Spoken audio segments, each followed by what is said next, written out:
গতকালকে বাইগনাকে বিদায় দেওয়ার পর থেকে শরীর মন কোনোটাই ভালো লাগতেছিল না। বাসায় একটা গেস্ট আসলে খুব আনন্দ লাগে, আবার যখন চলে যায় তখনও খুব খারাপ লাগে। ও চলে যাওয়ার পর থেকে কেমন যেন বাসাটা পুরো খালি খালি লাগতেছিল। আমার কেন জানি মনে হচ্ছিল যদি ভাইগনার সাথে আমিও বাড়িতে যে কিছুদিন থেকে আসতে পারতাম, কিন্তু এই সময় তো আপনাদের ভাই আমাকে কোনোভাবেই যেতে দিবে না, যেহেতু সামনে শীতের সময় আমি বাড়িতে যাব। এখন যদি আমি তাকে কোনোভাবে ম্যানেজ করে যেতাম তাহলে শীতের সময় আমি যত যাই বলতাম না কেন আমাকে কোনোভাবেই সে যেতে দিত না, যার কারণে ভাবলাম যে থাকে তো আর কয়টা দিনই তো শীতের বাকি আছে, তখনই নয় যাব। তাছাড়া এখনো তো গরম কমেনি, ঢাকায় তো প্রচুর গরম, আর গ্রামেও ভোররাত্রের দিকে একটু ঠান্ডা লাগে, তাছাড়া সবসময় গরম লাগে। আর ইদারিং না আমাদের বাড়িতে নাকি লোডশেডিং দেয় বেশি, ঠিক মতো কারেন্ট থাকে না। এই গরমের ভিতরে আসলে ছেলেকে নিয়ে যাওয়া সম্ভব না, আমার চাইতে আমার ছেলেটার বেশি কষ্ট হয় গরমে। যাই হোক, সকালের নাস্তাটা হচ্ছে বাহির থেকে কিনে এনেই খাওয়া হয়েছে, আর বাসায় তো কেমন একটা কিছু বানাইনি। সকাল থেকে কেমন যেন শরীর হাত পা ম্যাচ ম্যাচ করতেছিল, কোনো কাজকর্মই হাতে উঠতেছিল না। নাস্তা কিনে আসার সময় ভ্যানে করে শাক নিয়ে আসছে, ওর ভিতরে এই কচু শাকটা ছিল, তো একাটি কচু শাক নিয়ে আসছি, সেগুলোই হচ্ছে বেছে পরিষ্কার করে নিলাম। আর আজকে হচ্ছে দুন্দুল দিয়ে চিংড়ি মাছ রান্না করব। শাকগুলো বেছে রেখে এখানে আমি দুন্দুলটাও কেটে নিচ্ছিলাম। আজকে আর শাকটা ভাজি করব না, শুধু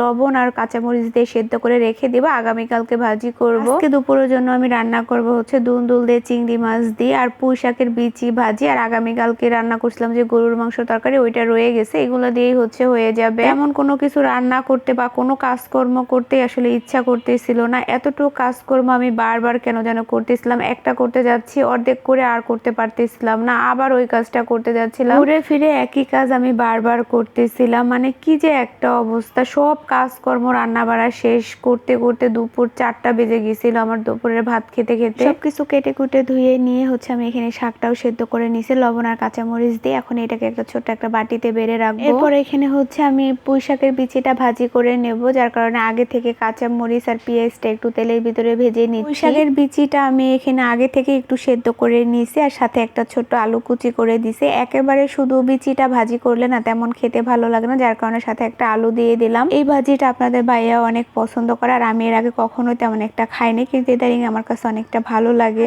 যেসব জিনিসগুলো আমি খাইনি এখন সেই জিনিসগুলো আমি খাই, আমার কাছে খুবই ভালো লাগে। মাঝে মধ্যে না খুব আফসোস হয় কেন আমি আগে খাইনি, প্রত্যেকটা জিনিসই তো খাবার মতো বা খেলে খুব ভালো লাগে। যেটা পাশের চুলায় বসিয়ে দিয়ে হচ্ছে আমি এখানে চিংড়ি মাছ আর দুন্দুলের তরকারিটাও রান্না করে নিচ্ছি। তো পেঁয়াজটা একটু ভেজে ওর ভিতরে বাটা মশলা দিয়ে একটু কষিয়ে নিলাম, এখন ওর ভিতরে একে একে গুঁড়ো মশলাগুলো দিয়ে নিচ্ছি। সব মশলাগুলো দেওয়ার পর আমি এখন এটাকে ভালোভাবে কষিয়ে নিচ্ছি। এরপর এর ভিতরে হচ্ছে চিংড়ি মাছগুলো দিয়ে দিলাম, চিংড়ি মাছটা দিয়ে কিছুক্ষণ কষিয়ে তারপরে হচ্ছে দুন্দুল আর আলুগুলো একসাথেই দিয়ে দিব। কিনে আনার সময় দুন্দুলগুলো খুব ফ্রেশ দেখে কিনে আনছিলাম, কিন্তু কাটার সময় ভিতরে একটু শক্ত শক্ত লাগতেছিল, একদম ফেলে দেওয়ার মতো না, খাওয়া যাবে। তো এই জন্য ভাবলাম আলু আর দুন্দুল একসাথেই দিয়ে কষিয়ে নিই। দুন্দুলগুলো তেমন একটা ভালো ছিল না দেখে আলু আর দুন্দুল একসাথেই কষিয়ে নিচ্ছিলাম, কিন্তু কষানোতেই একদম গোলে নরম হয়ে গেছে, আলুও প্রায় সেদ্ধ হয়ে গেছে। তো এখন টমেটোটা দিয়ে পরিমাণ মতো ঝোলের পানি দিয়ে দিব।